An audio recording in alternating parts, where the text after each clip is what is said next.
Hello everyone, welcome back to this new class. साथियों, आप सभी का स्वागत है आर ओ के पीवाईक्यू एनालिसिस की इस नए क्लास में। ये क्लास काफ़ी इंपॉर्टेंट होने वाला है। इसमें हम लोग डिस्कस करने वाले हैं मुख्य परीक्षा का जो 2017 का पेपर है उसके हैंड रिटन नोट्स को डिस्कस करेंगे, शॉर्ट नोट्स।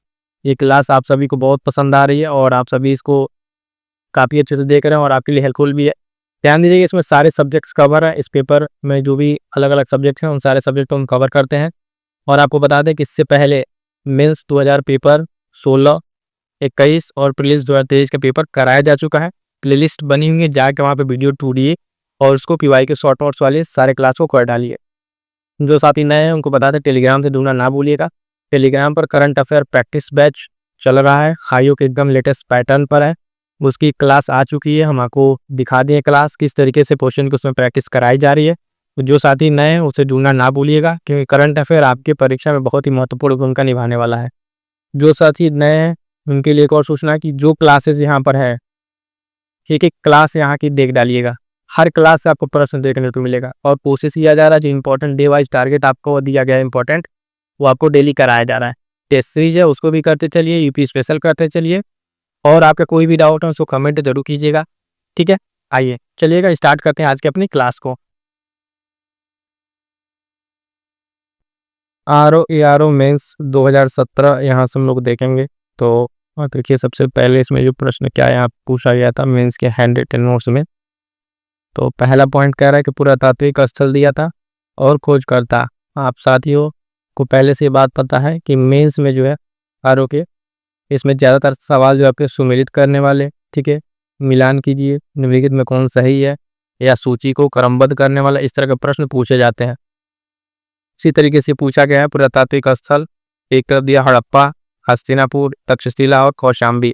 तो खोजकर्ता का नाम बताना है। तो अब ध्यान दीजिएगा कि अब जब आप एनसीईआरटी पढ़ेंगे तो इस पॉइंट से प्रश्न पूछा जा रहा है, यानी जो स्थल है, ये आपको हम इंपॉर्टेंट टॉपिक में भी दे चुके हैं। जो स्थल है उसके खोजकर्ता, कुछ स्थल जो वहाँ से कौन कौन से सामान मिले हैं, ठीक है, वो कौन सी नदी के किनारे हैं, ये सब सारे पॉइंट्स आपको ध्यान में रख के चलना है। हड़प्पा की बात करेंगे दयाराम शाहनी के द्वारा इसका खोज किया गया था। दूसरा है हस्तिनापुर, तो बीबी लाल के द्वारा इसको खोजा गया।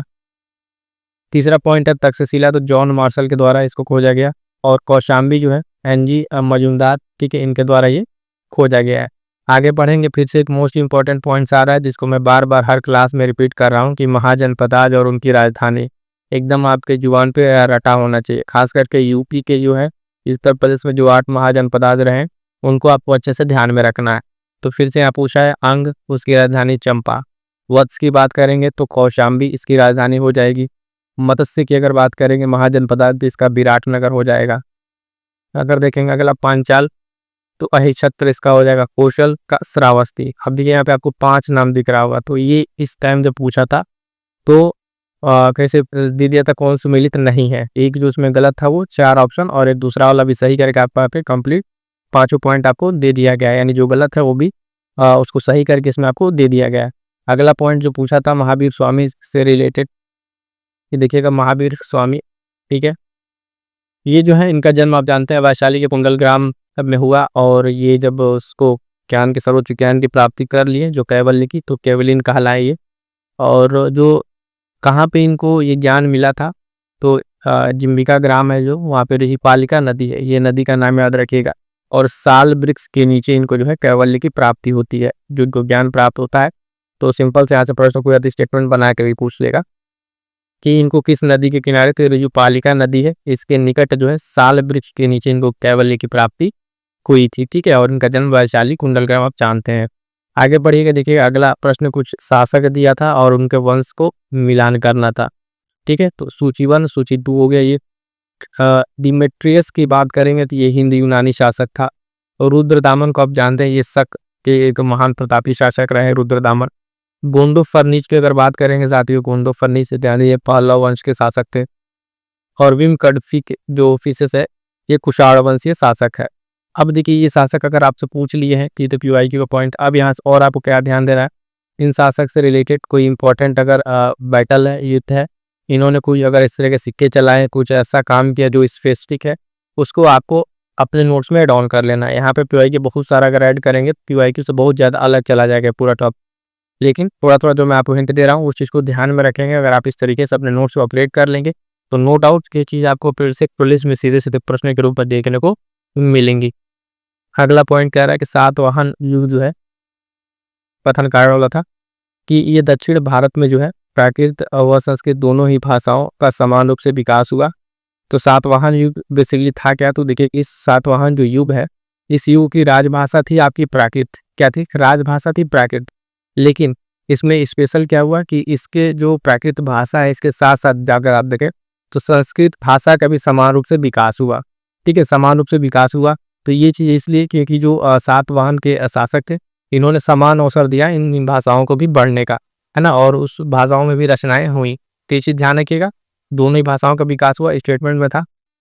तो लग सकता था कि प्राकृत जब इनकी राजभाषा है तो संस्कृत का विकास कैसे होगा, लेकिन नहीं, उस समय जो भी इस तरह की भाषाएं थी उनका भी विकास हुआ सातवाहन वंश में। और उसी युग में अगर देखें तो, और इनकी राजभाषा प्राकृत आपको ध्यान में रखना है। आगे बढ़ेंगे, देखेंगे अगला पॉइंट कह रहा है गुप्त शासकों का जो युग है उसको इतिहास में किस नाम से जाना जाता है। तो अगर गुप्त शासकों का जो युग है उसको इतिहास में स्वर्ण युग के नाम से जाना जाता है। किसके लिए? तो सिक्कों के लिए, है ना, स्पेशल किसके लिए? सिक्कों के लिए। यानी गुप्ता जो शासक है उनका युग सिक्कों के अगर नजरिए से देखें तो इतिहास का स्वर्ण युग है। किसके नजरिए से? सिक्कों के। इस चीज में कंफ्यूज नहीं होना है, ठीक है।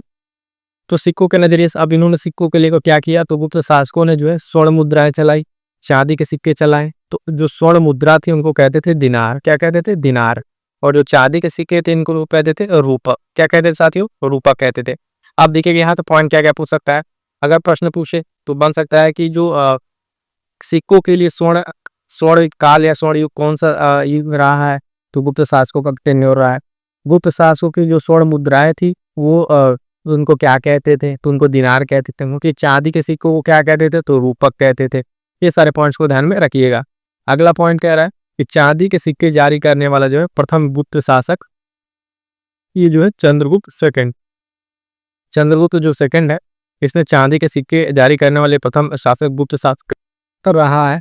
और चंद्रगुप्त सेकंड विक्रमादित्य आप नाम भी जानते हैं। तो ये सारा पॉइंट ध्यान में रखिएगा। आगे बढ़ते हैं, देखेंगे अगला पॉइंट।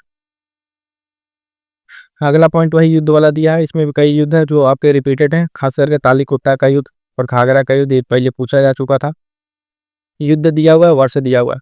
तो क्या प्रश्न बनेगा, या तो आपको मिलान करने को दे दे, या तो चारों युद्ध दे दे और आपको क्रम में सेट करने को दे दे। क्या करें? क्रम जो है इनका, है ना, काल क्रम में सेट करने को दे दे। चंदावर या चंदवाड़ का युद्ध की बात करेंगे 1194 ईस्वी में, ठीक है। तैमूर का आक्रमण कब होता है भारत में? 1398 ईस्वी में। तालीकोटा का युद्ध जो है आपका 1665 ईस्वी। घाघरा का युद्ध 1529 ईस्वी। अब देखिएगा जो साथी लगातार अगर पीवाईक्यू वाली क्लास कर रहे हैं उनको धीरे धीरे समझ में आ रहा होगा कि प्रश्न कहाँ से बन रहे हैं पीवाईक्यू से, प्रश्नों का नेचर क्या है, यानी प्रकृति क्या है, किस तरीके के प्रश्न पूछ रहे हैं। तो जब आप फिर से अपने नोट्स को पढ़ते हैं, जो आपका नोट्स है या फिर कोई किताब है, तो वहाँ पे जैसे मान लीजिए युद्ध आया तो आपको दिमाग में रहेगा अच्छा इसका हमें डेट ध्यान रखना है। क्यों? क्योंकि कहीं अभी आगे प्रश्न पूछेगा तो क्रम सेट करने के लिए दे देगा, मिलान करने के लिए दे रहा है। तो प्रश्न का जो नेचर जब सामने रहता है तो पढ़ने में आपको चीजें अच्छे तरीके से ग्रैप्स होती है। वो चीज आपको ध्यान में रख के चलना है ना। और जो बाकी क्लास अगर जो लोग नहीं किए हैं वो क्लास को अच्छे से जरूर कर लीजिएगा। देखिएगा सूची 1, सूची 2 वल्लभाचार्य, ठीक है, पुष्टि मार्ग, है ना। रामानुज जो है वो विशिष्टाद्वैत से रिलेटेड, माधवाचार्य जो है द्वैत द्वैतवाद, और शंकर जो शंकराचार्य ये अद्वैतवाद, ठीक है।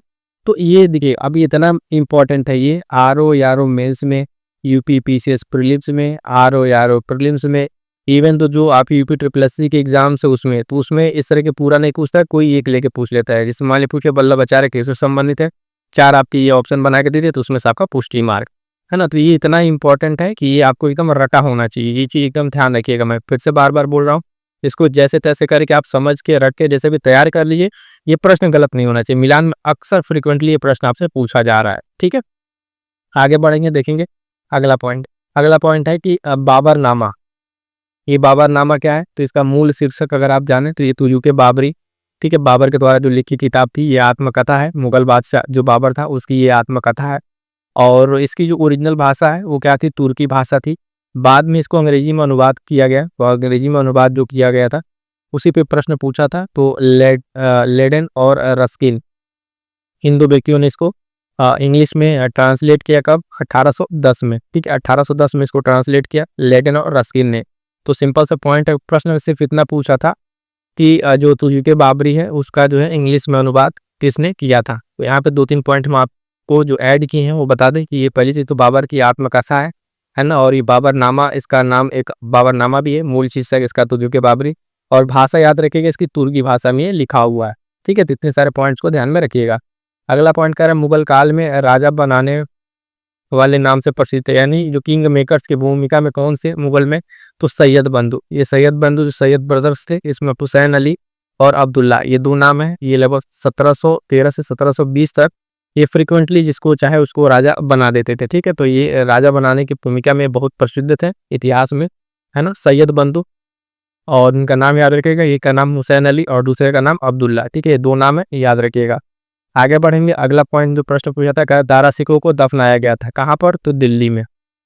दारा सिकों को दफनाया गया था कहाँ पे? दिल्ली में। इसकी हत्या करा दी गई थी, हत्या करा दी गई थी 1659 में, देखेंगे आप, औरंगजेब के द्वारा। ठीक है, औरंगजेब के द्वारा इसको कराया गया, औरंगजेब फिर से राजा बनता है।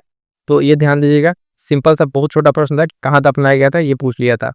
अगला प्रश्न है घटनाओं का कालक्रम अरेंज करने वाला भाई, तो सिर्फ घटना दिया था, जैसे दौरा या दोहरिया का युद्ध, डेट तो नहीं देगा वहाँ पे क्योंकि आपको अरेंज करना था। चौसा का युद्ध, कन्नौज का युद्ध, और एक और युद्ध है सामूगढ़ का। ठीक है, सामूगढ़ का युद्ध। तो यहाँ पे जो चीज़ आपको ध्यान में रखनी है कि दौरा जो या दोहरिया का युद्ध जो आपका 1532 ईस्वी में होता है, हुमायूं और अफगान के बीचों में। ठीक है, चौसा का युद्ध 1539 ईस्वी, शेर शाह और हुमायूं के बीच में होता है। ये प्रश्न देखिए, अगर पिछला PYQ आप लोगों ने किया है तो उसमें देखिएगा चौसा का युद्ध भी आ चुका है, कन्नौज का युद्ध भी आ चुका है। अब कहीं ना कहीं ये मिलान मैच करने में दो युद्ध आया। पुराना अगर PYQ आप किए होते तो यहाँ पे जो है अगर आप देखें ये 2 पॉइंट आप अच्छे से कर ले जाते हैं। तो इसमें कन्नौज का युद्ध ये भी शेर शाह और हुमायूं के बीच में होता है, 1540 ही है। सामूगढ़ का युद्ध है जो 1658 ईस्वी में होता है। इस युद्ध को अगर बात करेंगे, ये युद्ध क्या है, तो शाहजहां के जो पुत्र थे उनके बीच में बैटल ऑफ सक्सेसर से उत्तराधिकार की ये लड़ाई थी। ठीक है, उत्तराधिकार की लड़ाई थी जो सामूगढ़ का युद्ध हुआ 1658 में, ये उत्तराधिकार की लड़ाई थी। और उसमें औरंगजेब जो है वो विजयी होता है। फाइनली औरंगजेब क्या होता है? विजयी होता है। और अगला एक प्रश्न पूछा था कि औरंगजेब को जो है मतलब जिंदा पीर की उपाधि किसे दी गई है? तो ध्यान दीजिए, औरंगजेब ही है जिसको जिंदा पीर की संज्ञा दी गई है ना। तो इनको जो औरंगजेब है इसको क्या कहा जाता है? तो जिंदा पीर भी कहा जाता है। तो चीज़ ध्यान रखिएगा। एक प्रश्न ये हो गया। और अब देखिएगा इसी के साथ साथ जो युद्ध है, अब फर्दर जब आगे प्रश्न बन रहा है तो क्या करेगा, इसमें से कोई 1-2 युद्ध ले ले। जैसे मान लीजिए अब ये 2 रिपीटेड हो चुका है। ठीक है, तो ये दोहरा वाला थोड़ा सा अलग हट के हुमायूं और अंकार के बीच में जो हुआ है 1532 वाला, तीन सारे पॉइंट्स को आपको ध्यान में रखना है। आगे बढ़ेंगे, देखेंगे अगला प्रश्न। साथियों, अभी तक जितने लोगों ने क्लास को लाइक नहीं किया एक बार लाइक कर दीजिए, और चैनल से जो लोग नहीं जुड़ा है एक बार सब्सक्राइब का बटन दबा दीजिए। देखिए, और आप लोग बहुत सारे लोग हैं जो वीडियोस को शेयर कर रहे हैं, उनका बहुत बहुत दिल से धन्यवाद। जिस तरीके से हम आपके लिए मेहनत कर रहे हैं, आप लोग भी जो इतना आपसे सपोर्ट बन रहा है आप लोग कर रहे हैं, इस बात के लिए उन सभी साथियों का धन्यवाद, है ना।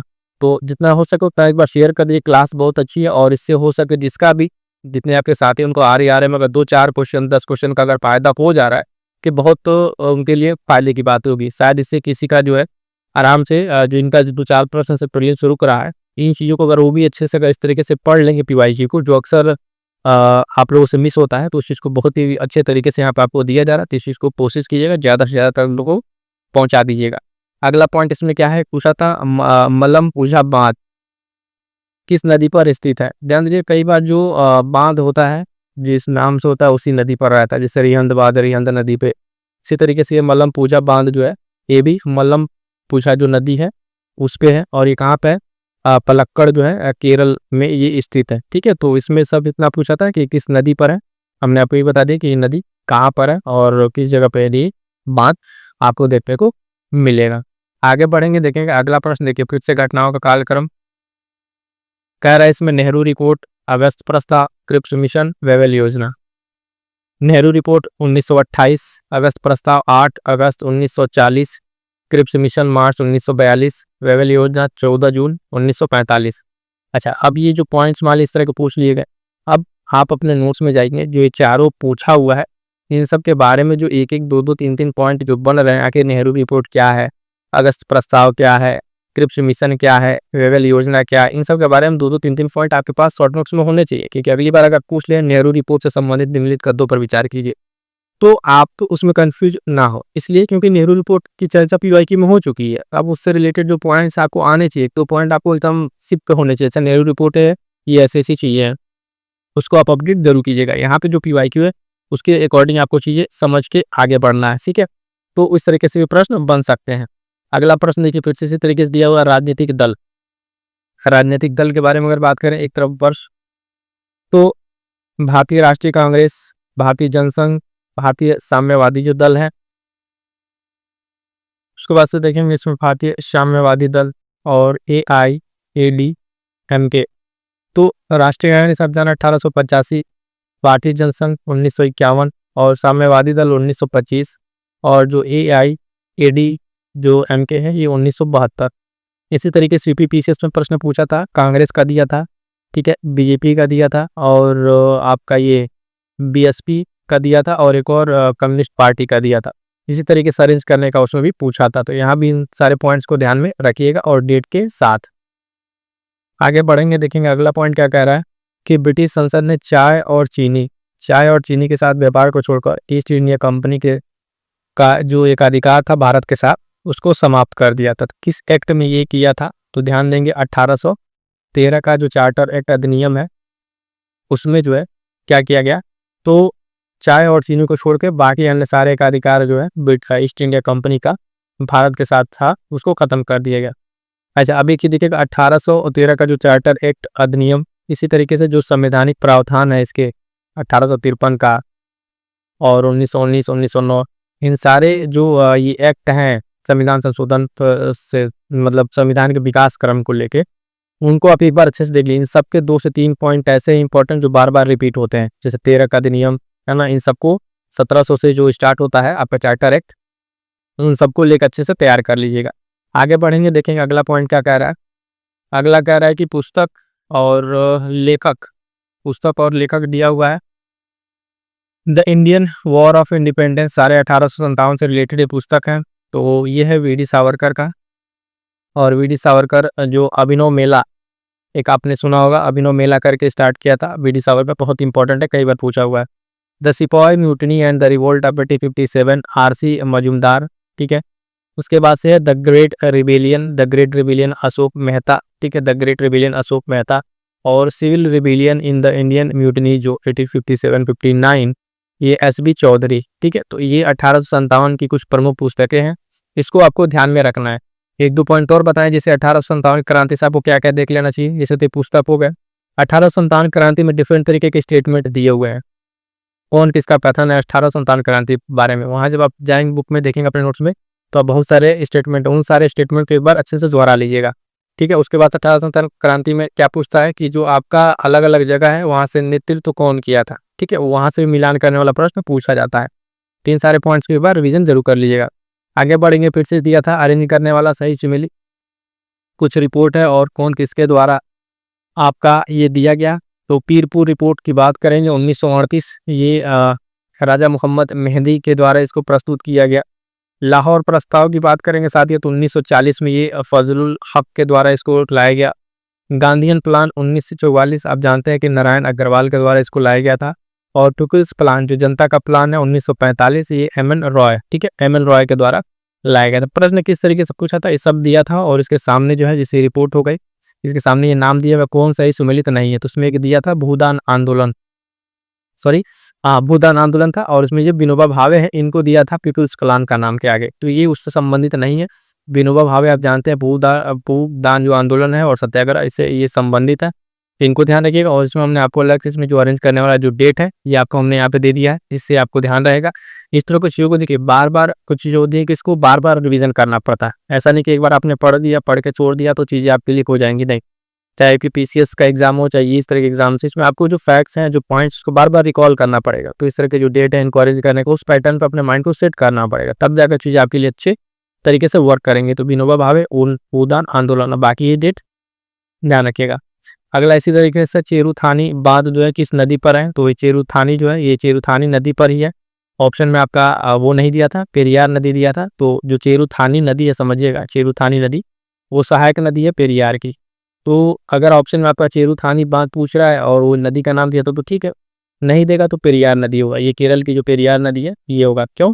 ये उसकी सहायक नदी, मतलब जो चेरुथानी नदी है वो पेरियार की सहायक नदी है। तो ऑप्शन में यही इसको सही माना गया है, ठीक है, पेरियार नदी को। आगे बढ़ेंगे, देखेंगे अगला पॉइंट क्या है। तो अगला पॉइंट कह रहा है, ये घोषणा हुई थी सांप्रदायिक जो पुरस्कार थी, इसकी घोषणा हुई थी कब? 16 अगस्त 1932। ये डेट याद रखिएगा, कई बार ये अरेंज करने वाले ने भी इसको दे दिया सांप्रदायिक पुरस्कार के बारे में।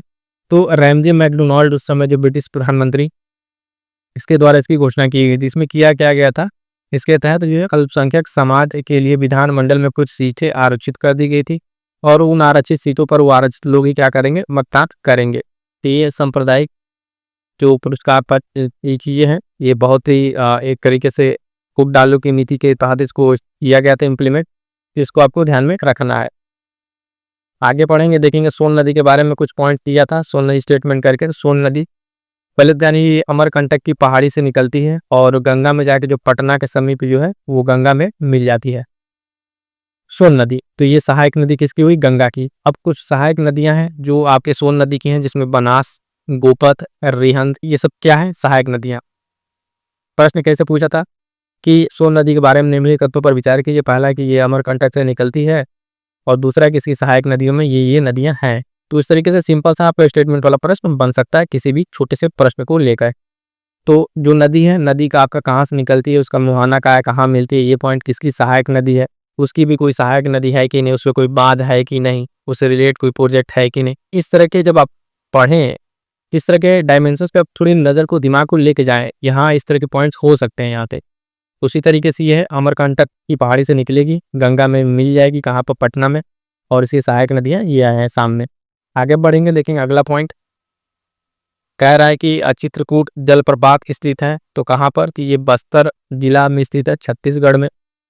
और किस नदी पर है? तो इंद्रावती नदी पर है। देखिए कई बार जो से पूछता है, ये जलप्रपात 4 तो जलप्रपात दे देगा, ठीक है, उसमें एक ये भी रहेगा चित्रकूट जलप्रपात।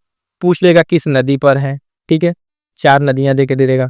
जलप्रपात दे देगा, पूछ लेगा किस राज्य में है, तो वो आपसे पूछ लेगा। तो यहाँ पे जो प्रश्न पूछा था, प्रश्न सिर्फ ये पूछा था चित्रकूट जलप्रपात किस राज्य में है, तो छत्तीसगढ़ में है। लेकिन ये पॉइंट ध्यान रखिएगा कि ये इंद्रावती नदी पर है, ये मोस्ट इंपॉर्टेंट है। ये वाला प्रश्न भी कई बार जो एबी पीसीएस में भी पूछा जा चुका है। आगे बढ़ेंगे, देखेंगे पश्चिमी घाट। पश्चिमी घाट से संबंधित, अब देखिए पश्चिमी घाट से संबंधित प्रश्न आपके देखिए RO 2023 में थे, मेंस वाला जो 2021 था उसमें भी था। तो पश्चिमी घाट पे ही सवाल था। कई बार जो थाल घाट को, जो उसके दर्रे हैं पश्चिमी घाट को, उस पे था, एक बार उनको अरेंज करने के दिया था। अब यहाँ पे क्या था? स्टेटमेंट दिया था कि यह एक जो ब्रशुंद पर्वत है, यानी ब्लॉक माउंटेन है, और इसका पूर्वी ढाल जो है क्रमशः नीचा होता हुआ पठार है, और इसका उत्तरी खंड जो है लावा बेसाल्ट से आच्छादित है। तो समझिएगा जो आपका पश्चिमी घाट है ये बेसिकली है क्या? तो आपका पश्चिमी घाट जब ये बनता है तो इसमें क्या होता है, इसका पश्चिमी इलाका थोड़ा सा उठा हुआ है, और इस साइड जब आएंगे पूर्वी की तरफ तो थोड़ा ढाल होता हुआ पठार है। और ये सब रीजन जो है इसका, ये वाला सब बेसाल्टिक रीजन मिट्टी है, लावा वाली है ना, तो उसमें आपको ये सब देखने को मिलेगा। पश्चिमी घाट को आपको सह्याद्री के नाम से भी जाना जाता है। ये लगभग 1600 किलोमीटर के आसपास है। ये गुजरात से लेके आपका केरल तक का इसका एक्सपेंशन है। बीच बीच में अलग अलग मंडल है, तट है, वो सब भी ध्यान रखिएगा। बीच में बहुत सारे आपके जैसे थाल घाट, और घाट, पाल घाट, इस तरह के दर्रे पड़ते हैं। और ये सब सारे पॉइंट्स आपको ध्यान में रखना है कि जो आपके स्टेटमेंट में आपको ये देखने को मिलेगा। लावा बेसाल्ट वाली इसकी जो उत्तरी पोर्शन है नॉर्थ वाला, उससे आच्छादित है। अगला पॉइंट क्या है? फसल दिया हुआ था, उससे उत्पादित राज्य सर्वाधिक, उसमें कौन से राज्य हैं जो इसका उत्पादन करते हैं? तो जूट की अगर बात करेंगे साथियों, जूट आपका पश्चिम बंगाल हो जाएगा। चाय की बात करेंगे तो असम है ना। गन्ना आपका उत्तर प्रदेश। इसी तरीके से उत्तर प्रदेश का ध्यान है कि उत्तर प्रदेश किन किन चीज़ों में अग्रणी है। दूध, गेहूँ है ना, आंवला, इस तरह के हाम, इस तरह की जो जितनी चीज़ें हैं, कुछ चीज़ें हैं जिसमें उत्तर प्रदेश टॉप पर है, उन सबको आप एक जगह लिस्टिंग कर लीजिएगा, ठीक है, किसमें किसमें उत्तर प्रदेश आपके पहले स्थान पर है, क्योंकि यूपी का एग्जाम है, इसमें प्रश्न पूछ लेगा। रबड़ की बात करेंगे तो रबड़ आप जानते हैं केरल आपका हो जाएगा। अब ये जो पॉइंट्स हैं इसको कई स्टेटमेंट अगर आपको बना के दे दे किसी भी प्रश्न के, कि चाय का सबसे ज़्यादा उत्पादन आपका असम में होता है, रबड़ की खेती सर्वाधिक अच्छी केरल में होती है, तो ये सब पॉइंट्स आपको ध्यान में रखेंगे। पॉइंट्स ही आपको रिकॉल रहेंगे, तो स्टेटमेंट वाले फसल में भी आप जो प्रश्न है उसमें आप क्या होंगे, फंसेंगे नहीं। अगला दिया था बुआई करने वाले फसल और रोपाई करने वाले फसल, तो उसमें एक दिया था ऑप्शन कौन सा बुआई करने वाला नहीं है। तो देखिएगा जो बुआई की जाती है फसल किसमें, सरसों है, गेहूं है, मक्का है, ठीक है। इसमें एक दे दिए थे धान, तो धान क्या है, ये बुआई करने वाला फसल नहीं, इसको रोपाई की जाती है, ठीक है। इसकी क्या कहते हैं, रोपाई की जाती है। तो ये पॉइंट्स आपको क्लियर होगा, आप सभी को, सब लोग अच्छे से इस चीज को समझ रहे होंगे। एक पॉइंट और है कि विश्व में जो है मक्का के बाद धान ही सबसे अधिक पैदा होने वाली फसल है। ये पॉइंट ध्यान रखिएगा, ये स्टेटमेंट बन सकता है कि मक्का के बाद अगर सबसे ज्यादा जो है आपका पैदा होने वाली फसल जो है वो धान है। और धान मेनली जो है अपने एशिया कंट्री में इसको मेन फूड के तौर पे इसको यूज किया जाता है। अगला पॉइंट है कि सिंगरौली जल विद्युत परियोजना स्थित है, तो सोनभद्र जिले में ये स्थित है, उत्तर प्रदेश के। सिंगरौली जो लघु जल विद्युत परियोजना है कहाँ पर, सोनभद्र में है, ये ध्यान रखिएगा। सोनभद्र जिला आप जान रहे हैं, इसके अपने आप में कई प्रश्न सोनभद्र जिले पे बन चुके हैं जो अपने आप में यूनिक है, कई जगहों से कनेक्टेड है ना। अगला पॉइंट प्रश्न क्या है, काली मिर्च और इलायची का उत्पादन होता है सर्वाधिक, आप देखेंगे केरल में होता है। काली मिर्च और आपका इलायची, इलायची की पहाड़ियाँ कार्डमम हिल्स आपने नाम सुना होगा, है ना।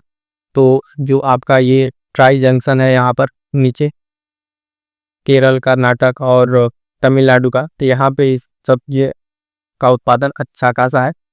अगर देखेंगे भारत में मसाला उत्पादक जो राज्य है उसमें केरल का अग्रणी स्थान है, टॉप पर आपको देखेंगे केरल देखने को मिलेगा। लगभग 80% जो काली मिर्च उत्पादन अकेले केरल ही करता है ना।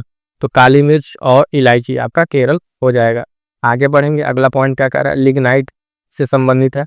लिग्नाइट के प्रमुख भंडारण वाले राज्य एक बार देख लीजिए, कह रहा है तमिलनाडु है, और राजस्थान, गुजरात, पुडुचेरी, जम्मू कश्मीर और पश्चिम बंगाल, ये सब क्या है आपके लिग्नाइट के। प्रश्न ऐसे पूछा था कि निम्नलिखित में लिग्नाइट के प्रमुख भंडार राज्य में नहीं है, तो कोई भी ऑप्शन इसकी अतिरिक्त अगर आपका दे देगा तो वो ऑप्शन आपका सही हो जाएगा। तो यहाँ पर हमने आपको नोट करा दिया है कि लिग्नाइट जो है इसके प्रमुख भंडार वाले राज्यों का आप एक बार अच्छे से ध्यान रखिएगा, है ना। ये आपको के सब मिनरल वगैरह और उत्पादन रिजर्वायर वाले पॉइंट्स में भी सब चीज़ कवर किए जाते हैं। आगे बढ़िए, देखिएगा अगला पॉइंट क्या कह रहा है, सही सुमेल के तौर पे दिया था, सोना आपका पोलार फिल्ड, कोयला आपका खरिया, हीरा आपका पन्ने की खान, और लोहा वाला आपका गलत दिया था तो उसको सही कर दिया है। पुनोई एक है और एक क्योंझर, ये दो खदानें हैं, वहाँ पे आपको इसका मिल जाएगा। कोलार आप जानते ही हैं गोल्ड वाला। तो ये सारे इंपॉर्टेंट हैं, ठीक है। इसमें से कोई एक अलग अलग, देखिए अलग अलग ऐसा नहीं कि अलग अलग प्रश्न नहीं पूछा, इसमें सब में अलग अलग पॉइंट में प्रश्न पूछा जा चुका है, चाहे झरिया हो, चाहे पन्ना हो, कोलार हो। अब इसी में से कोई एक पॉइंट लेकर फिर से अगर आपका प्रीलिम्स में प्रश्न बन जाए तो कोई दिक्कत नहीं है। अभी एक कोयना या करके इस तरह कुछ था आपका संयंत्र में, वो आपका एग्जैक्ट नहीं याद आ रहा है। तो प्रीलिम 2023 वाले में था वो ज्योग्राफी। अभी हम एक प्रश्न कराएंगे वो कि कितने प्रश्न आपके पीवाईक्यू से आते हैं, इस पर एक छांट ले, थोड़ा सा उस पर काम चल रहा है, उसको आपको दिखाएंगे। हिस्ट्री के जितने प्रश्न पूछे गए हैं विद प्रूफ किस तरीके से पीवाईक्यू से बने हैं, इसी तरीके से जियोग्राफी के और क्वालिटी साइंस, इस तरीके से इंपॉर्टेंट सब्जेक्ट का हम आपको दिखाएंगे। इसलिए हम इससे इतना ज़्यादा फोकस कर रहे हैं इस क्लास पे, और ये क्लास आपको करने के बाद आपको समझ में आ जाएगा, चाहे कोई टेस्ट सीरीज लगाइए, चाहे आप एग्जाम दीजिएगा। चीनी उद्योग की बात करेंगे तो दक्षिण भारत में जो है इसकी अधिक विकसित है चीनी उद्योग। कारण क्या है वहाँ पे विकसित होने का, तो गन्ने का जो प्रति हेक्टेयर पैदावार है वहाँ पे, और गन्ने में जो रस की मात्रा है वो दक्षिण के राज्यों में अधिक है। बात करेंगे दक्षिण के राज्यों में तो वहाँ पे क्या है, गन्ने का जो चीनी उद्योग है वो अधिक डेवलप है। रीजन है कि वहाँ के गन्ने जो होते हैं उसमें अधिक रस होते हैं, और गन्ने की खेती के लिए आप जानते हैं कि जो दक्षिणी भारत की जलवायु है उष्णकटिबंधीय है। कैसी है, उष्णकटिबंधीय, और गन्ने के लिए ही उपयुक्त है, तो गन्ने के लिए इस तरह की जलवायु उपयुक्त होती है। कि सारे पॉइंट इस तरह के फसल वाले के लिए ध्यान में रखिएगा। और इसी तरीके से साथी ध्यान दीजिए, जो आप मिट्टी वगैरह पढ़ रहे हैं तो मिट्टी में आप प्रश्न देखिएगा, कौन सी मिट्टी में कौन से फसल हो रहा है ना, और कौन सी मिट्टी का विस्तार किस किस रीजन में, किस राज्य में ज़्यादा है, कहाँ कम है, कौन सी मिट्टी में कौन से फसल ज़्यादा होंगे, कुछ मिट्टी में ज़्यादा किस में उर्वरकता, मतलब कौन से कंपोनेंट ज़्यादा है, उसमें नमी है कि नहीं, ये सारे डायमेंशन पे आप इसको एक बार जरूर पढ़िएगा। प्रकृति में जो प्राप्त पदार्थ और तत्व, तो ये पदार्थ प्राप्त हो रहा है उसमें कौन कौन से तत्व आपके हैं, तो देखिए जैसे हीरे की बात करेंगे तो हीरा आपका क्या है, कार्बन से रिलेटेड है। संगमरमर आप जान रहे हैं कैल्शियम, रेत जो है आपका सिलिकॉन है ना, सिलिकॉन सिलिका। माणिक के जो हुबी है ये आपका क्या है, एल्यूमिनियम ऑक्साइड, क्या है, एल्यूमिनियम ऑक्साइड है आपका, इसको आपको ध्यान में रखना होगा, ठीक है। तो ये आपका प्रकृति पदार्थ जो पदार्थ हैं और उनके तत्व इंपॉर्टेंट है, ध्यान दीजिएगा। अगला इस तरह से पॉइंट है, लोम्बोक जल डमरू मंडल या जल डमरू मंदिर देख लीजिए इसके बारे में। किस तरह के पॉइंट्स में आपको ध्यान देना होता है, किसके किसके बीच में विश्व कनेक्ट कर रहा है, किसको डिस्कनेक्ट कर रहा है, कहाँ पर ये स्थित है, कि ये इंडोनेशिया में जो बाली और लोम्बोक जो द्वीप हैं उनके बीच में ये स्थित है, और ये जावा सागर और हिंद महासागर को जोड़ता है। क्या करता है, जावा सागर और हिंद महासागर को ये जोड़ता है। ये पॉइंट आपको ध्यान में रखना है। सिंपल सा आपसे ये भी पूछ लेगा कि किसको किसको ये जोड़ता है, तो 2 सागर दे देगा, या फिर पूछ लेगा कि ये लोम्बोक जल डमरू मंडल कहाँ स्थित है, किनके बीच स्थित है। तो ये सारे पॉइंट्स आपको क्लियर होने चाहिए कि एक क्लास जो है बहुत जल्द हम इस तरह के जितने सारे जल डमरू मंडल हैं उनका बना देंगे, और ये स्टेट वाइज बहुत इंपॉर्टेंट है, यहाँ से अक्सर प्रश्न देखने को मिल जाता है। ठीक है, आगे बढ़ेंगे, देखेंगे अगला पॉइंट। अगला क्या कह रहा है, जलधारा से संबंधित है। कई बार हम आपको बता चुके हैं कि ये प्रश्न पूछता है। तो ब्राजील की जलधारा है, ध्यान दीजिएगा, ये एक क्या है, गर्म जलधारा है। क्या है, गर्म जलधारा है ये। और ये कहाँ प्रवाहित होती है, तो अटलांटिक की महासागर में ये प्रवाहित होती है। कहाँ पे, अटलांटिक महासागर में। तो जो समुद्री जलधाराएं हैं उनको आपको ध्यान रखना है कि वो किस महासागर में प्रवाहित हो रही है, ठंडी है या गर्म जलधारा है। क्लियर है। इसके बाद से है कि ठंडी जलधारा है। कुछ ठंडी जलधाराओं के नाम यहाँ पे देख लीजिए, फॉकलैंड की धारा, लेब्राडोर की धारा, कनारी की धारा। ठीक है, तो ये सारे पॉइंट्स को ध्यान में रखिएगा। साथियों, आपको बता दें कि आर ओ के लिए इंपॉर्टेंट टॉपिक्स वाली क्लास स्टार्ट हो गई है। जितने इंपॉर्टेंट टॉपिक्स हम आपको दिए थे, आप सभी की ये डिमांड थी कि उस पर क्लास आप खुद करा दीजिए। कोशिश कर रहे हैं कि उस पर एक एक करके क्लास हम आपको परीक्षा से पहले तक कंप्लीट करा दें। तो जितने साथी हैं, प्लेलिस्ट बनी होगी आर ओ इंपॉर्टेंट टॉपिक के नाम से, उसमें जितनी क्लासेस है उसको जितनी बार हो सके आप देख लें, है ना। हर एक क्लास से आपको प्रश्न देखने को मिलेगा, इतना तो मैं श्योर हूँ। तो जितना क्लास मैं आपको करा रहा हूँ, हर एक क्लास आपको कोई ना कोई प्रश्न दे के जाएगा। तो उस चीज़ को आप ध्यान दीजिएगा और अपने साथियों तक उस क्लास को शेयर कीजिएगा जरूर। ठीक है, आगे बढ़िएगा, देखेंगे अगला पॉइंट कह रहा है, देश दिया हुआ है और प्रमुख निर्यात दिया हुआ है। देश और प्रमुख निर्यात दिया हुआ है। चार्ट की बात कर रहा है तो कह रहा है पेट्रोलियम, नाइजर की बात कर रहा है तो यूरेनियम, और ये खांडा, सॉरी रवांडा। ठीक है, तो रवांडा को ध्यान दीजिएगा, यहाँ पे कहवा और कॉफ़ी है, और बेनिन जो है यहाँ पे कपास। अच्छा, ये क्या है, तो सब के सब आपके जो है अफ्रीकी कंटिनेंट के देश हैं, ये है ना, अफ्रीका हो गए। तो अफ्रीका में देखिएगा कि यहाँ की स्पेशल चीज़, यहाँ पे तीनों रेखाएं, जो कर्क, मकर और विषुवत रेखा, तीनों रेखा यहाँ से पास होती है। ये स्पेशल फीचर है इस कॉन्टिनेंट का, अपने आप में एक अलग। और यहाँ का जो जलवायु उष्णकटिबंधीय सदाबहार वन जो पाए जाते हैं, सवाना, ग्रासलैंड वगैरह, ये सब बहुत इंपॉर्टेंट है। तो देखिएगा प्रमुख निर्यात इन इन देशों को खासकर ध्यान रखिएगा, ये रिपीट कर जाएगी। चार है पेट्रोलियम, नाइजर, आप है यूरेनियम, है ना। यूरेनियम आप ध्यान दीजिएगा कि रूस एक ऐसा देश है जहाँ पे इसकी भंडारण नहीं है। यूरेनियम ये रूस के पास नहीं, प्रश्न पूछा था पीछे ही कराया था आपको कि रूस के पास इसकी भंडारण क्षमता नहीं है। तो रवांडा क्या हो गया आपका, कहवा, कॉफ़ी, और बेनिन आपका कपास। आगे बढ़िएगा, देखिए अगला फिर से प्रश्न इसी तरीके से पेट्रोलियम से रिलेटेड क्या पूछ रहा है। तो पश्चिमी एशिया में जो है सर्वाधिक तेल उत्पादक देश कौन है, तो सऊदी अरब। किसमें, पश्चिमी एशिया में, एशिया कंटिनेंट में पश्चिमी एशिया में बात कर रहा है। तो वो चीज, अब बाकी शीर्ष तेल उत्पादक राज्य अगर आप ऐसे देखना है, मतलब देश देख लीजिए यहाँ पे, तो आपका यूएसए पहले पर है, फिर सऊदी अरब, फिर रूस, फिर ईरान, और ये रिपोर्ट तो 18-19 से आपकी अपडेटेड है। तो ध्यान दीजिएगा, टॉप पर ये आपके टॉप 3 भी याद रखिएगा। क्या पता आपसे क्रम पूछ ले कि टॉप तो शीर्ष तेल उत्पादक देशों का क्रम बता दीजिए, तो आपको ध्यान में रखना है। आगे बढ़ेंगे, अगला पॉइंट, यहाँ क्या पॉइंट दिया है, ये भी स्टेटमेंट वाला था। कॉफी जो है ये वृक्ष क्या है, उष्णकटिबंधीय एक सदाबहार झाड़ी है। और विश्व के सर्वाधिक जो है कॉफी उत्पादक देश कौन है, तो आपका ब्राजील, वियतनाम, कोलंबिया और इंडोनेशिया। ये क्रम याद रखिएगा साथियों।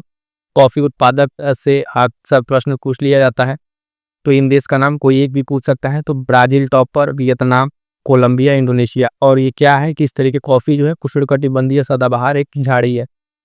ठीक है, आगे बढ़ेंगे। अभी यही पॉइंट हम आपसे कह रहे थे, रूस जो है प्रमुख संसाधनों में नहीं है, तो आपका यूरेनियम जो है रूस के पास नहीं है। बहुत सारे वहाँ पे जो संसाधन, खनिज संसाधन देके उसमें से पूछा था कौन सा नहीं है, तो रूस के पास ध्यान दीजिएगा यूरेनियम का जो है प्रमुख संसाधन इसके पास नहीं है, बाकी अन्य जो है इसके पास है।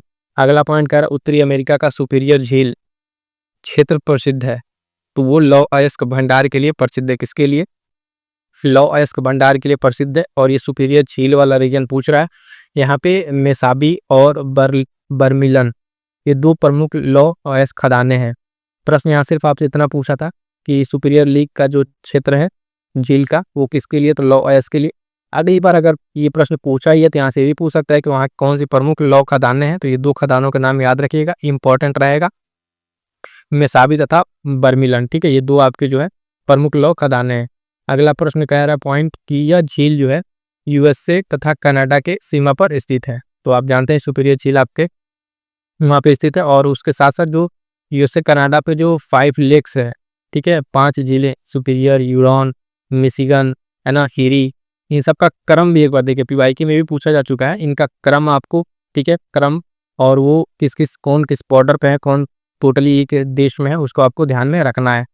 अगला पॉइंट इसी तरीके से दिया था सूची 1 सूची 2 करके। बैकाल झील आप देखेंगे Russian federation, Malawi lake Malawi Africa, है ना, कैस्पियन सागर आपका एशिया और यूरोप, कांगानिका जो झील है आपका अफ्रीका। तो प्रमुख इस तरह के विश्व की जो झीलें हैं, है ना, कौन कौन सी नदियां कहाँ किस तरीके से निकल रही हैं, मुहाना बना रही हैं, उसके किनारे कौन से शहर है, ये सारे पॉइंट्स आपको इस तरीके से जब पीवाईक्यू पढ़ेंगे तो समझ में आएगा प्रश्न कहाँ से बन रहे हैं। खासकर जो यहाँ पे पॉइंट दिया हुआ है पैकाल, मलावी, कांगानिका, ये आपको अच्छे से ध्यान में रखना है। अब आगे बढ़ेंगे, यहाँ पे जनगणना से रिलेटेड सारे पॉइंट्स आ रहे हैं। ठीक है, प्रश्न पूछे जा रहे हैं तो साथ ही ध्यान दीजिएगा। जनगणना और आपका जो ये जनसांख्यिकी है ना, इससे रिलेटेड हमने क्लास पीवाईक्यू की ले रखी है, 2 पार्ट में क्लास है, उस क्लास को जाकर प्लेलिस्ट चेक करके आप कर लीजिएगा, है ना, कंप्लीट क्लास है वो आपके लिए बहुत महत्वपूर्ण होने वाला है। 2011 की जनगणना के अनुसार जो पूछा है, केंद्र शासित प्रदेश जिसका जनसंख्या घनत्व न्यूनतम है तो वो अंडमान निकोबार, उसका जनसंख्या घनत्व सबसे कम है। उसी की तरह फिर पूछा था कम जनसंख्या घनत्व वाला देश, सर्वाधिक कम जनसंख्या घनत्व का देश पूछा है तो मंगोलिया, ध्यान रखिएगा। सिर्फ 2 व्यक्ति प्रति किलोमीटर स्क्वायर पे यहाँ पर देखने को मिलेंगे आपको, तो मंगोलिया हो जाएगा। अगला पॉइंट फिर से इसी तरीके से है, न्यूनतम साक्षरता पूछा था, न्यूनतम साक्षरता आपसे वाला केंद्र शासित प्रदेश कौन सा है, वही 2011 की जनगणना के अनुसार तो दादर नगर एवं हवेली आपका यहाँ पे देखने को हो जाएगा।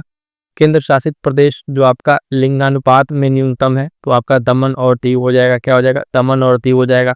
देखिए अक्सर प्रश्न जो हम लोग पढ़ते हैं यूपी स्पेशल में भी कि साक्षरता वाले जिले, घनत्व वाले जिले, है ना, या फिर देश स्तर पर भी, लेकिन ध्यान दीजिएगा इसमें जो ज़्यादातर प्रश्न मैंने केंद्र शासित प्रदेशों का क्रम ध्यान रखिएगा, साक्षरता में कौन टॉप पर है, जनघनत्व पे कौन है, लिंगानुपात में कौन है कम और ज़्यादा, केंद्र शासित प्रदेश वाले। यहाँ पे लगातार सारा का सारा 3-4 प्रश्न पूछा है, सब केंद्र शासित प्रदेश से ही पूछा है। अगला पॉइंट कह रहा है भारतीय संविधान का भाग 16 संबंधित है, तो किससे संबंधित है भारतीय संविधान का, आप जानते हैं भाग अनुच्छेद, यहाँ से प्रश्न आपको देखने को मिलते हैं। तो कह रहा है कुछ वर्गों के लिए विशेष उपबंध से संबंधित है, किससे, कुछ वर्गों के लिए जो विशेष उपबंध से ये संबंधित है, उसको आपको ध्यान में रखना है। उसके साथ साथ खंड ने जो दिया था पार्ट उसको देख लीजिए। प्रशासनिक अधिकार की बात करेंगे तो भाग 14 का खे में आपको मिल जाएगा। संघ और राज्यों के अधीन जो सेवाएं हैं, है ना, जिसमें आपका यूपीएससी और स्टेट पीएससी आता है, तो भाग आपका 14 में आपको मिल जाएगा। वित्त, संपत्ति, संविदाएं और वाद किसमें, भाग 12 में आपको देखने को मिल जाएगा। फिर सारे देखिएगा संविधान के भाग, अनुच्छेद, प्रमुख आपके जो संशोधन है वो सब आपको सिर्फ पूछे जाते हैं, इसको ध्यान रखिए। उसके साथ साथ जो अनुसूचियाँ हैं संविधान की, है ना, उन सारे अनुसूचियों को देखिए, वहाँ से भी प्रश्न आपको देखने को मिलता है। ग्रामीण में जो स्थानीय स्वशासन है, जैसे पंचायती राज, इसका नामांकन किसका सुझाव था, तो महात्मा गांधी का सुझाव था। और आप जानते हैं आर्टिकल आपका 40 डीपीएसपी में ग्राम पंचायतों से रिलेटेड है, ये कई बार प्रश्न पूछा जा चुका है, तो इसको भी आपको ध्यान में रखना होगा। ठीक है, ध्यान दीजिए, गांधी जी का सुझाव था, तो 6 सेल्सियस में आपको डीपीएसपी में 40 नंबर पर देखने को मिलेगा। आगे बढ़ेंगे, देखेंगे अगला पॉइंट क्या कह रहा है। अगला पॉइंट कह रहा है साथियों कि धन विधेयक के अतिरिक्त एक विधेयक जो विधानसभा ने प्रथम बार पारित कर दिया है और विधान परिषद में कितने माह तक पड़ा रह सकता है, तो ये 3 माह तक पड़ा रह सकता है, उससे अधिक नहीं। ध्यान समझिए, कोई धन विधेयक के अतिरिक्त कोई ऐसा विधेयक है जो विधानसभा ने पारित कर दिया है प्रथम बार में, विधान परिषद की यहाँ पे बात की जा रही है कि वो उसको कितने दिन तक रोक सकता है या वहाँ रुका रह सकता है, तो 3 माह से अधिक वहाँ पे नहीं रुकेगा। और ये अनुच्छेद 197 का जो फर्स्ट का क क्लॉज है उसमें ये बात बताई गई है। अगला पॉइंट क्या कह रहा है कि वयस्क मताधिकार का जो अधिकार है वो प्रदान करता है, तो अनुच्छेद आपका 326, ठीक है, जो आपका वोटिंग का राइट है वो कौन प्रदान करता है, तो अनुच्छेद 326, और ये भाग आपका 15 में देखने को मिलेगा। किसके साथ बता दें, ये इंपॉर्टेंट पॉइंट हमने अपने तक ऐड किया है कि 61वें संविधान संशोधन जो 1989 है, कि इसमें आपकी जो आयु 21 वर्ष से घटाकर 18 वर्ष कर दिया गया था। तो देखिएगा जो पॉइंट ज़्यादा इंपॉर्टेंट रिलेवेंट रहता है वो हम आप यहाँ पर नोट करा देते हैं पीवाईक्यू के साथ ही। प्रश्न आपसे सिर्फ इतना पूछा था कि अनुच्छेद 326 जो है, मतलब 4 अनुच्छेद देखे कि इसमें कौन सा अभ्यस्त के मताधिकार से संबंधित है, तो वो तो आपका पॉइंट हो ही गया। लेकिन ये जो इंपॉर्टेंट पॉइंट टेक्निकल का रहा था कि ये संविधान संशोधन ध्यान दीजिएगा, और इसका ईयर भी 61वां संविधान संशोधन 7 में इसका ईयर, और इसमें आयु जो है 21 से घटाकर 18 वर्ष किया गया था। अगला एक अनुच्छेद था उसी में अनुच्छेद 323, तो लोक सेवा जो आयोग है उसके प्रतिवेदन से संबंधित है अनुच्छेद 323। अगला मोस्ट इंपॉर्टेंट देखिए समितियां पंचायती राज से संबंधित और इनके वर्ष दिए हुए हैं, इनको आपसे अरेंज करने को पूछ सकता है क्रम में, या मिलान करने को पूछ सकता है। ये प्रश्न हम आपको टेलीग्राम पे क्विज में दिए थे, ठीक है, अरेंज करने वाला, तो ध्यान दीजिएगा। कह रहा है बी आर मेहता जो समिति आपको 1957 की, अशोक मेहता समिति आपको 1977, एल एम सिंघवी जो है आपका 1986, पी के थंगुन जो है 1988। तो 4 समितियां हैं। इन समितियों के बारे में एक बार आप थोड़ा सा देख लीजिएगा। ये आपका 3 स्तर की बात करता है, अशोक मेहता आपका 2 स्तर की बात करता है ना। तो वो सब सारे पॉइंट्स क्या क्या कैसे हैं उसको ध्यान में एक बार रख लीजिएगा। पंचायती राज का जनक इनको कहा जाता है, तो बी आर मेहता जो आपके हैं ये, इनको आर्किटेक्ट कह लीजिए, इसका जनक कह लीजिए, तो कहा जाता है। और ये समिति इतनी इंपॉर्टेंट है, यहाँ से हर बार प्रश्न आपको देखने को मिलता है, चाहे मिलान करने को दे दे, क्रम अर्ज करने को दे दे, या फिर पूछ ले किस समिति ने क्या कहा था, तो आपको बता दें ये 3 लेयर की बात करता है, ये 2 लेयर की बात करता है। आगे बढ़ेंगे, अगला पॉइंट कह रहा है परिवहन संचार वाणिज्य किसके अंतर्गत आते हैं। तो ये तृतीयक गतिविधियां हैं, है ना।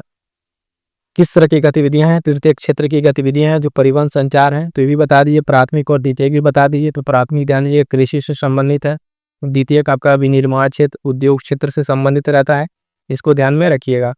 आगे बढ़ेंगे, अगला पॉइंट कह रहा है गरीबी का सामाजिक सूचक नहीं समझा जाता है।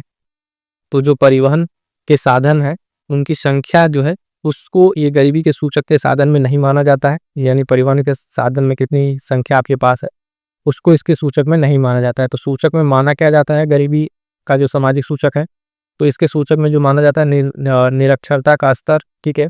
उसके बाद एक पॉइंट आता है उसमें कि रोजगार के अवसर की कमी, इसको देखा जाता है। स्वास्थ्य देखभाल की पहुंच है कि नहीं, उसकी कितनी कमी है, ये सारे पॉइंट्स को देखा जाता है। तो ऑप्शन में आपके 3 पॉइंट थे जो माना जाता है। एक पॉइंट यह था कि परिवहन के जो संसाधन है उनको नहीं गिना जाता, तो ये पॉइंट ध्यान में रखिएगा। अगला प्रश्न पॉइंट की लाभ मात्रा जो अनुपात है उसमें सुधार किया जा सकता है, तो किस तरीके से सुधार उसमें किया जा सकता है। तो बिक्री कीमत में वृद्धि करके, बिक्री और मिश्रण को बदल के, परिवर्तनशील लागत को कम करके। तो ये 3 पॉइंट है जिनको ध्यान में रखिए, किसके लिए, लाभ मात्रा अनुपात को सही करने के लिए। ये सारे पॉइंट्स आपको उसमें यूज करते हुए दिख जाएंगे। आगे बढ़िएगा, देखेंगे अगला पॉइंट क्या कह रहा है। अगला पॉइंट कह रहा है कि आयात कर जो टैरिफ है इसके बारे में देखना है। तो ये व्यापार की मात्रा को घटाता है और अंतर्राष्ट्रीय व्यापार पर लगाया जाने वाला एक तरह का ये टैक्स है। तो आयात कर क्या है इसको ध्यान में रखेंगे, ये व्यापार की मात्रा को घटाता है। अभी चर्चा में भी था टैरिफ वाला विजन, ठीक है, क्या क्या तरीके से कितना टैरिफ लग रहा है व्यापार को लेके, ये क्या करता है चीज़ों को मेंटेन करता है। तो अंतर्राष्ट्रीय व्यापार पर लगाया जाने वाला क्या है, एक तरीके का कर है। अगला पॉइंट कह रहा है भारतीय जो रुपए है, भारतीय रुपए वो चालू खाते में पूर्ण परिवर्तनीय बनाया गया था। तो 1994 में, बहुत ही इंपॉर्टेंट एक ईयर डेट है, इसको ध्यान रखिएगा। 1994 में जो है भारत का रुपया जो है इसको चालू खाते में पूर्ण परिवर्तनीय बनाया गया था। तो ये डेट पूछा गया सीधे सीधे, इस तरीके से ध्यान रखिएगा। अगला पॉइंट कह रहा है साथियों कि जीएसटी किस तरह का कर है, तो ये एक अप्रत्यक्ष कर है, ये भी पूछा था। और भारत में इसकी शुरुआत कब होती है, तो 1 जुलाई 2017 को इसकी शुरुआत होती है। क्या होती है, 1 जुलाई 2017 को इसकी शुरुआत होती है। साथियों एक चीज बताएं आपको, RO के लिए करंट अफेयर, ठीक है, current affair practice batch start है, वो चल रहा है। हर मंथ आपको, है ना, मैगजीन से इंपॉर्टेंट MCQ की प्रैक्टिस कराई जाएगी। इसके PDF नोट्स दिए जा रहे हैं, है ना। उसके साथ साथ RO के एडवांस लेवल पे जो स्टेटमेंट वाले प्रश्न है वैसा प्रश्न बना के आपको दिया जा रहा है उसकी प्रैक्टिस के लिए, और साथ में रिवीजन के लिए 60 नोट्स। तो बिल्कुल करंट अफेयर के लिए आपको घबराना नहीं है, प्रैक्टिस पैड से फटाक से आप दूरिए और अपनी तैयारी को और मजबूत कीजिए। आगे बढ़ेंगे, देखेंगे अगला पॉइंट कह रहा है कि मुद्रांक वित्तीय मामलों में सरकार का वित्तीय अभिकर्ता और सलाहकार कौन है, तो ये आपका आरबीआई भारतीय रिजर्व बैंक रहता है। ठीक है, जो मुद्रा और वित्तीय मामले हैं उसमें सरकार का सलाहकार कौन रहेगा, भारतीय रिजर्व बैंक रहेगा। एक पॉइंट है कि उरुग्वे दौर, इसका संबंध किससे है, तो गैट और डब्ल्यूटीओ से। अब समझिएगा ये है क्या, 1948 में स्थापित हुआ था गैट, और इसको क्या किया, गेट को जो है इसके स्थान पर 1 जनवरी 1995 को आपका डब्ल्यूटीओ को बना दिया गया था उसी की जगह पे। तो ये पॉइंट सारा का सारा इसमें समझ लीजिएगा, इंपॉर्टेंट रहेगा, है ना। गेट डब्ल्यूटीओ के बारे में 1995 में इसकी स्थापना होती है डब्ल्यूटीओ की, किसके जगह पर, तो गेट के। और उरुग्वे दौर जो है ये किससे संबंध रखता है, तो इन दोनों चीजों से इसका संबंध है। अगला पॉइंट कह रहा है कि शुद्ध निर्यात बराबर है, तो जो निर्यात में से आप आयात अगर घटा दें तो आपका क्या बन जाएगा, आपका शुद्ध निर्यात मिल जाएगा। ये सीधे सीधे इसी तरीके से ऑनलाइन में आपसे पूछा था। अगला कह रहा है वैज्ञानिक प्रबंधन का जनक इनको कहा जाता है, तो F.W. टेलर ये वैज्ञानिक प्रबंधन के जनक है, और इनकी पुस्तक इस पे एक है, उसको ध्यान रखिएगा, the principle of scientific management, ये बुक ध्यान रखिएगा। यहाँ से एक बार जो प्रश्न पूछ लिया है कि वैज्ञानिक प्रबंधन के जनक, तो F.W. टेलर। अगली बार हो सके अगर प्रश्न यहाँ से बने तो ये पूछ लेंगे किताब का नाम कि the principle of scientific management के लेखक कौन है, 4 ऑप्शन दे देगा, उसमें F.W. टेलर तो रहेगा कि पीवाईक्यू से प्रश्न है, फिर आपको लगे पहले नहीं प्रश्न तो ये पूछा ही नहीं गया। तो ये थोड़ा सा अलग अलग चीज़ों को देखने का अपना नजरिया होता है, इसको आप ध्यान में रख के चलिएगा। ध्वनि की प्रबलता जो है मापी जाती है तो आयाम से, इसको समझिए, कंफ्यूज ना होइएगा। ऑप्शन में आपको तीव्रता भी देगा, तो तीव्रता से जो है उसकी प्रबलता नहीं मापी जाती है, सिर्फ उसकी ध्वनि की आप ये डिसाइड करता है कि धीमी सुनाई देगा या मंद सुनाई देगा। ये प्रश्न एज इट इज जैसे पूछा था, इसमें ऑप्शन आपका यही आयाम सही होगा। ध्वनि की प्रबलता किसमें मापी जाएगी, आयाम। ठीक है, आगे बढ़ेंगे, देखेंगे अगला पॉइंट पूछा था दूरदृष्टि में प्रतिबिंब कहाँ बनता है, तो दूरदृष्टि में जो आपका प्रतिबिंब है वो आपके रेटिना के पीछे बनता है। कहाँ बनता है, रेटिना के पीछे बनता है। दूरदृष्टि होता क्या है, तो दूरदृष्टि नाम दूरदृष्टि है, लेकिन इसमें ध्यान दीजिएगा आपको दूर का सही दिखाई देगा, दूर का सही दिखाई देगा, दूर से कोई दिक्कत नहीं है, नजदीक देखने में दिक्कत होती है। तो दूर दृष्टि के निवारण के लिए कौन सा लेंस का उपयोग होता है, तो उत्तल लेंस का उपयोग होता है। ये मोस्ट इंपॉर्टेंट है, कई बार पूछा जा चुका है, इसलिए यहाँ पे पॉइंट हम आपको बता दे रहे हैं, इसको आप ध्यान में रखिएगा, उत्तल लेंस का प्रयोग किया जाता है।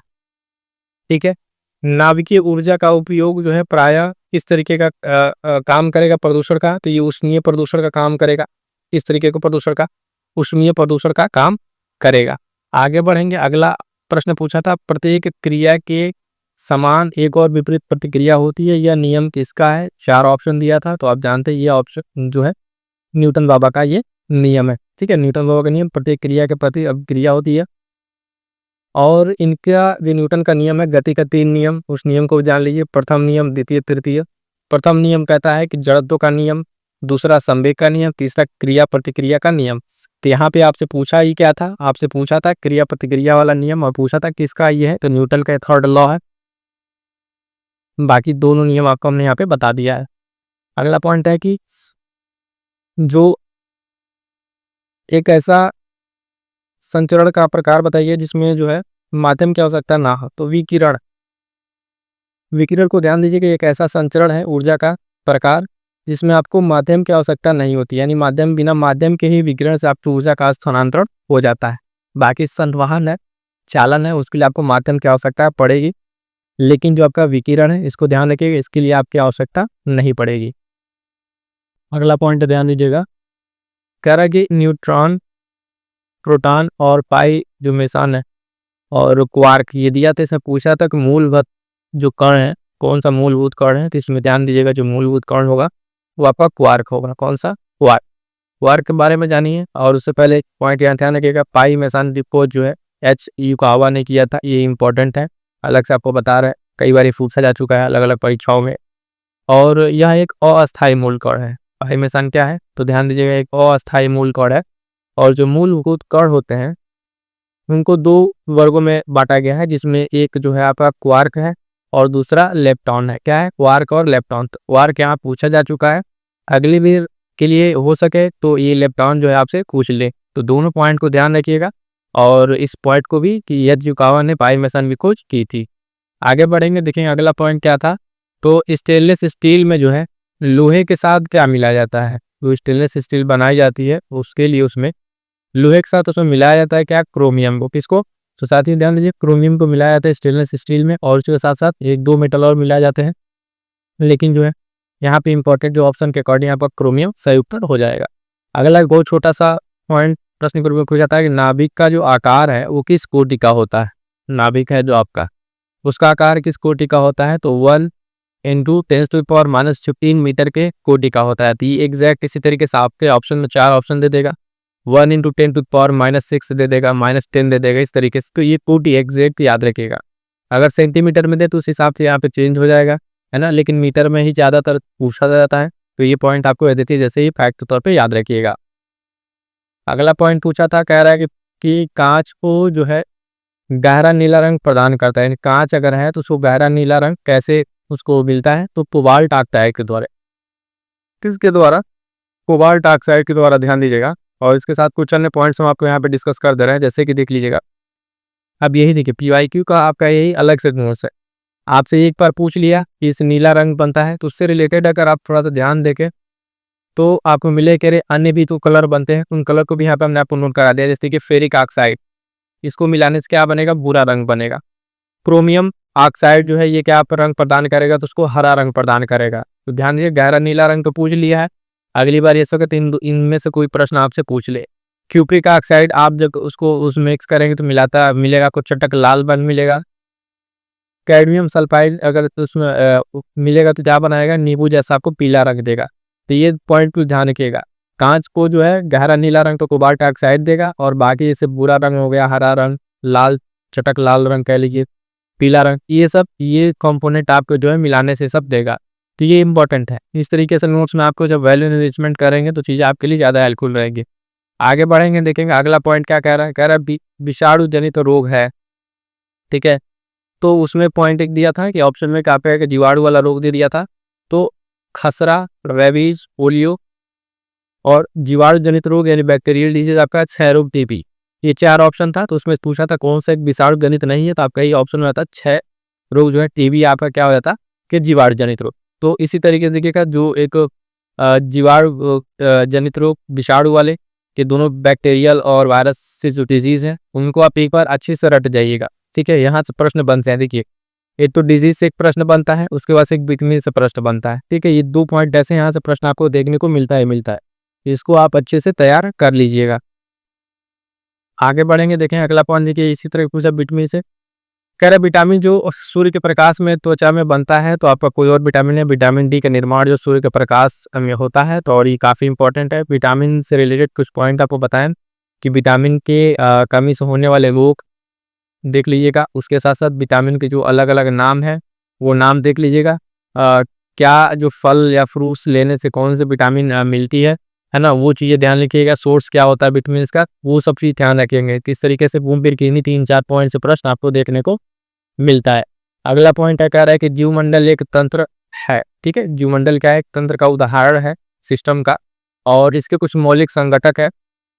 तो जैसे कि उसमें जैविक संगठक है, अजैविक संगठक है और ऊर्जा संगठक है, ठीक है। ये 3 से निर्मित होता है। जैव मंडल का जो एक तंत्र बनता है वो कैसे बनेगा, तो आपके 3 संगठनों से मिलकर बनेगा, जिसमें जैविक संगठक, अजैविक और ऊर्जा संगठक शामिल होते हैं। उसके बाद से कह रहा है कि जैविक और अजैविक संगठनों के बीच जो है बिचौलिया का कार्य कौन करता है। तो ध्यान दीजिएगा, ये उत्पादक है। कौन है, ये उत्पादक है जो क्या करता है, उनके बीच बिचौलिया का काम करता है। इसको ध्यान रखिएगा। ये सिंपल वन लाइनर में आपसे पूछ लिया गया प्रश्न है, और ये इंपॉर्टेंट है, ठीक है। कि जैविक और अजैविक संगठनों के बीच कौन सा बिचौलिया का काम करेगा, तो उत्पादक करेगा। अगला पॉइंट है कि वायुमंडल की जो ओजोन परत है उसका क्षरण हो रहा है, तो उसका कारण आप सभी जानते हैं, कई बार ये पूछा प्रश्न है। तो क्लोरोफ्लोरोकार्बन CFC जो है इसका कारण है। वायुमंडल की जो ऊपरी परत में ओजोन है उसका जो डिप्लेक्शन हो रहा है, उसका कारण मेनली यही गैस है जो रेफ्रिजरेटर वगैरह से, AC वगैरह से ये निकलता है। एक यहाँ पे समझौता याद रखिएगा, मॉन्ट्रियल प्रोटोकॉल, ठीक है, ये इसी से रिलेटेड है। ओजोन क्षरण परत ये देख रेख के लिए मॉन्ट्रियल प्रोटोकॉल आया। कमेंट करके जरा बताइएगा कि मॉन्ट्रियल प्रोटोकॉल कब आया, इसका ईयर हम आपसे जानना चाहते हैं, ठीक है।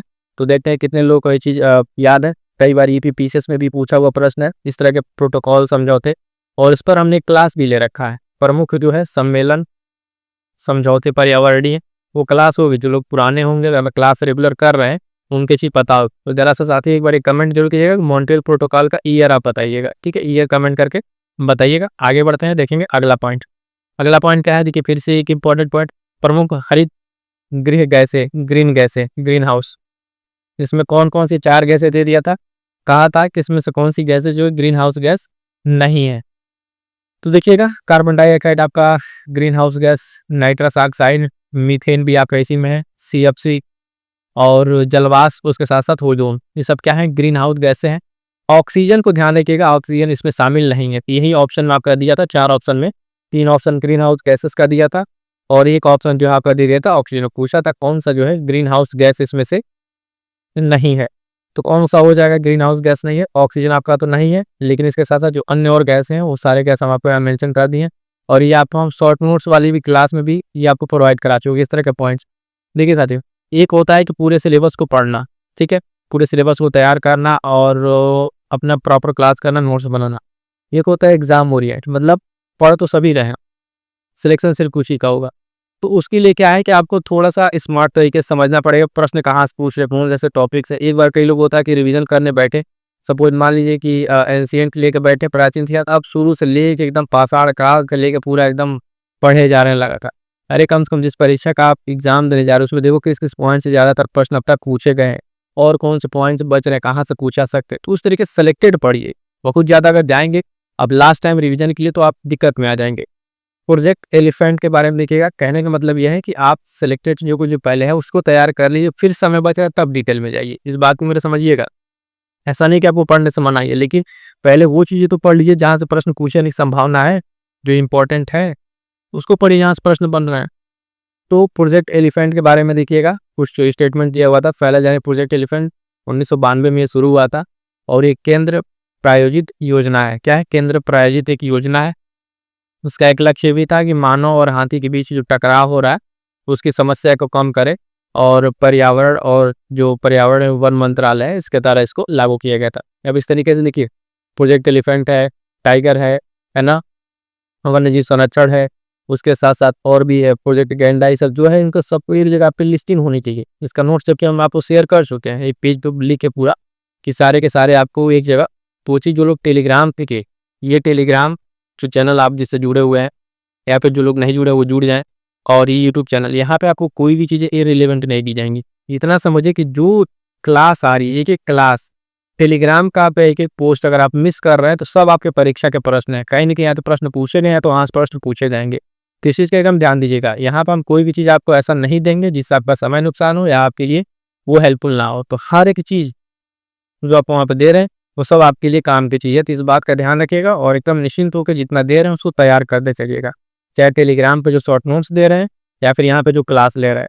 आप परीक्षा बाद आके खुद एक बार आके मिला लीजिएगा कि बाकी जो लोग पेड कोर्स से चला रहे हैं ये पढ़ लो वो पढ़ लो उसमें, और ये जो एग्जाम ओरिएंटेड कंटेंट है इसमें जो टीम आपके लिए काम कर रही है वो खुद अपने आप में इस परीक्षा को दिए हुए पास किए हुए लोग हैं, मेंस लिखे हुए बीपीएसएस का, बिहार पीसीएस का मेंस लिखे हुए लोग हैं, तो उनका एक अपना अनुभव है इस फील्ड में, तो वो लोग आपके लिए कंटेंट तैयार कर रहे हैं, देख रहे हैं कैसे क्या चीज़ें हो सकती है कम समय में।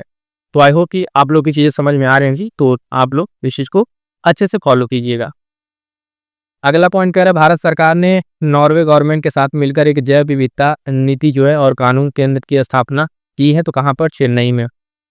ये पॉइंट आपको चेन्नई में मिलेगा, है ना। भारत सरकार, और ये ध्यान रखिए कई बार इसे पूछ लेगा कि जैव विविधता नीति और कानून केंद्र की स्थापना जो है चेन्नई में भारत में किसके साथ मिलकर की है, तो नॉर्वे गवर्नमेंट के साथ। ये गवर्नमेंट का भी नाम याद है, नॉर्वे सरकार, आपको ध्यान में रखना है। अगला पॉइंट देखिएगा कि लखनऊ से संबंधित कई स्टेटमेंट दिया था। लखनऊ जो वर्तमान में दिख रहा है आपको, इस लखनऊ महानगर की स्थापना नवाब आसफुद्दौला ने किया था कब, 1775 ईस्वी में। दोनों पॉइंट याद रखिएगा, ये नाम भी और ये डेट भी। कब किया था, 1775 में। ब्रिटिश काल में सर हार्टफोर्ड जो बटलर है इसने जो है क्या किया था, इसको सुगठित विकास पर ध्यान दिया, मतलब इसके सिस्टमेटिक डेवलपमेंट पे इसको उस पर ध्यान दिया था हार्टफोर्ड बटलर ने, और ये स्टेटमेंट में आपको प्रश्न पूछा जा चुका है। उसके बाद से इसमें एक पॉइंट है, अगला पॉइंट, उत्तर प्रदेश की वो जनजाति जो दीपावली को जो है सूप के रूप में मनाती है। बहुत इंपॉर्टेंट है क्योंकि स्पेशल जनजाति से संबंधित ये प्रश्न है। तो देखिएगा थारू जनजाति, कौन सी जनजाति, थारू जनजाति है जो आपके दीपावली को जो है सूप के रूप में मनाती है, और इनका संबंध जो है ये किरात वंश से है। ये राजस्थान से आई हुई जनजाति है और इनका संबंध किससे, किरात वंश से है, तो ध्यान दीजिएगा, है ना। ये इंपॉर्टेंट रहेगा कि इस वजह से इनका संबंध है। अगला पॉइंट है, कह रहा उत्तर प्रदेश में नॉलेज पार्क की स्थापना कहाँ की जाएगी या किया जा रहा है, तो ग्रेटर नोएडा में। कहाँ पे? ग्रेटर नोएडा में। देखिए यूपी स्पेशल से आपके आरओ में 10 से 12 प्रश्न हर साल देखने को मिल रहे हैं। और साथ ही बता दें यूपी स्पेशल के लिए हम इतना अच्छा कंटेंट प्रोवाइड करें तो परीक्षावाड़ी बुक समय को कंप्लीट करा रहे हैं चैप्टर वाइज। प्लेलिस्ट बनी होगी, जो साथी नहीं देख रहे जाके क्लास के ऊपर आप देख डालिए, देख के उसका नोट्स बना ली। अगर उससे बाहर आपको कहीं प्रश्न देखने को मिल जाएगा तो फिर आके आप पढ़िएगा, क्योंकि वो बुक से आपको हम इम्पोर्टेंट उसके नोट्स भी पढ़ा दे रहे हैं, क्वेश्चन भी करा दे रहे हैं। और इसके बाद अभी एक और बुक है उसको करा देंगे, YCT करके है, यूथ कंपटीशन की जो बुक है, उसमें उत्तर प्रदेश के जितने एग्जाम में प्रश्न पूछे गए उसको भी चैप्टर वाइज करा देंगे। अभी समय बहुत है, घबराना बिल्कुल नहीं है। आप धीरे धीरे साथ मिलकर चलते रहेंगे, जितना आप यहाँ बता रहे हैं उतना पढ़ते चलिए, आपका धीरे धीरे आराम सारा टॉपिक तैयार हो जाएगा। जो लोग टॉपर हैं, जो लोग परीक्षा पास करते हैं, कुछ अलग से नहीं करते, हाँ कंसिस्टेंसी उनकी बनी रहती है, लगातार प्रयास करते हैं। जो एक जगह से कहीं अपना एक सोर्स सेलेक्ट कर ले तो उसी को बार बार पढ़ते हैं। अभी आप धीरे धीरे करेंगे, 5-6 लेक्चर हो गया यूपी स्पेशल का, आने वाले 4-5 दिन हफ्ते दिन में आपका पूरा यूपी स्पेशल कंप्लीट हो जाएगा। तो आप देखेंगे आप इस स्थिति में होंगे 10 से 12 क्वेश्चन आपके मुमकिन होंगे, वहाँ से आपका गलत होगा ही नहीं। चाहे कोई भी टेस्ट सीरीज लगाइएगा, QIQ लगाइएगा, किस तरीके से कोशिश कर रहे हैं आपके लिए, आप भी जुड़िए, सहयोग कीजिए और जितना हो सके अपने साथी तक इसको शेयर कीजिए, है ना। और जो लोग अभी तक लाइक नहीं किए एक बार लाइक कर दीजिए, जिसमें आपका तो कुछ जाता नहीं है, उससे ये होता है कि इंप्रेशन बढ़िया जाता है। जो लोग आते हैं देखते हैं, अच्छा कमेंट रहता है, समझते हैं हाँ क्लास कैसी है, जो बाद में लोग देखते हैं उनके लिए वो हेल्पफुल होता है। इस चीज़ का भी आप लोग ध्यान में रख के चलिएगा। बायोटेक्नोलॉजी पार्क है लखनऊ में, कहाँ पे? लखनऊ में है। केंद्रीय अंतर्देशीय जो मत्स्य अनुसंधान संस्थान आपका कहाँ पर? तो प्रयागराज में। कहाँ पर? प्रयागराज में। इस तरह से प्रश्न पूछता है और अक्सर प्रश्न पूछेगा मिलान करने वाले में भी। अगला इंपॉर्टेंट पॉइंट देखिएगा, उत्तर प्रदेश में कृत्रिम अंग निर्माण निगम जो है कहाँ पर है? कि ये आपके कानपुर में है।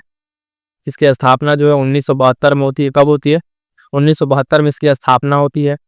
कह रहा है कि आल्हा एक लोकप्रिय संगीत है, किस क्षेत्र का है? ध्यान दीजिएगा, बुंदेलखंड का है। कहाँ का है? बुंदेलखंड का। भी कल या परसों हमने यहाँ पे क्वेश्चन टेलीग्राम पर आपसे पूछा था ये।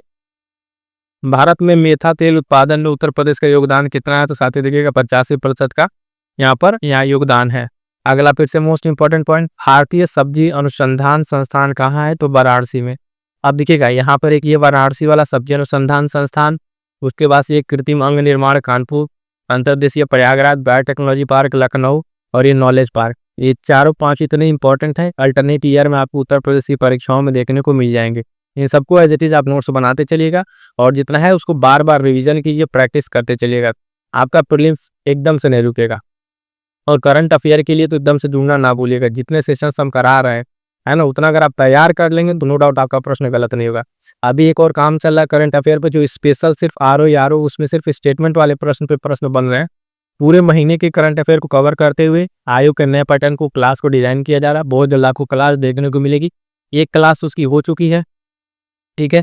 बहुत जल्द सारे मंथ वाइज इसको हम आपको क्लास उसको भी परीक्षा से पहले कंप्लीट करा देंगे और वहां से करने के बाद से पेपर बाद अब आप आके खुद मिलाइएगा, प्रश्न आपको वहां से देखने को मिल जाएगा।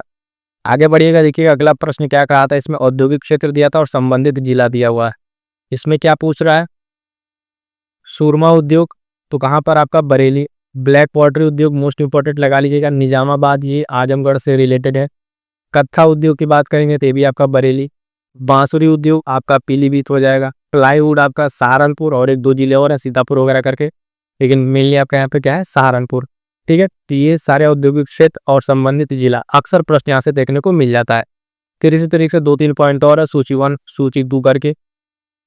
चीनी मिट्टी के बर्तन आपका खुर्जा, ठीक है, बहुत बार ये नाम सुना होगा अगर PYQ आपने लगाया होगा तो।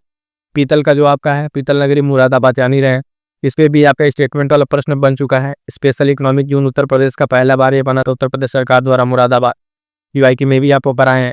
शीशा के लिए शिल्प जो कृति है, शीशा से संबंधित आपका फिरोजाबाद, कांच की चूड़ियाँ वगैरह नाम सुना होगा।